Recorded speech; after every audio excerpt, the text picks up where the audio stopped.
1 Corinthians 10. For I want you to know, brothers, that our fathers were all under the cloud, and all passed through the sea, and all were baptized into Moses in the cloud and in the sea. And all ate the same spiritual food, and all drank the same spiritual drink. For they drank from the spiritual rock that followed them, and the rock was Christ. Nevertheless, with most of them God was not pleased, for they were overthrown in the wilderness. Now these things took place as examples for us, that we might not desire evil as they did.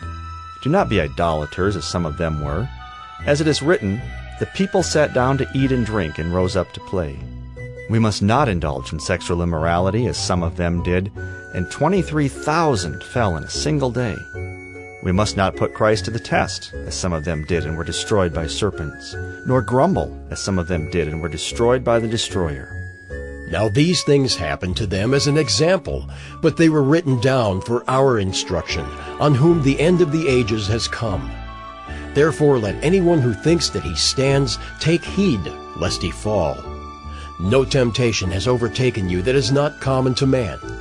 God is faithful, and he will not let you be tempted beyond your ability.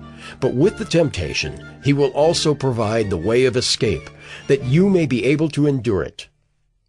Therefore, my beloved, flee from idolatry. I speak as to sensible people. Judge for yourselves what I say. The cup of blessing that we bless, is it not a participation in the blood of Christ? The bread that we break, is it not a participation in the body of Christ? Because there is one bread, we who are many are one body, for we all partake of the one bread. Consider the people of Israel. Are not those who eat the sacrifices participants in the altar? What do I imply then? That food offered to idols is anything, or that an idol is anything? No, I imply that what pagans sacrifice they offer to demons and not to God. I do not want you to be participants with demons. You cannot drink the cup of the Lord and the cup of demons. You cannot partake of the table of the Lord and the table of demons. Shall we provoke the Lord to jealousy? Are we stronger than he?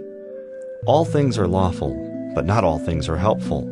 All things are lawful, but not all things build up. Let no one seek his own good, but the good of his neighbor.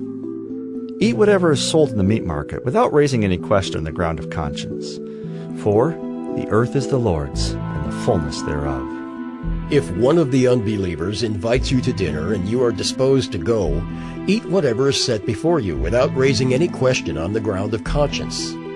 But if someone says to you, "This has been offered in sacrifice," then do not eat it, for the sake of the one who informed you, and for the sake of conscience. I do not mean your conscience, but his. For why should my liberty be determined by someone else's conscience? If I partake with thankfulness, why am I denounced because of that for which I give thanks? So whether you eat or drink or whatever you do, do all to the glory of God.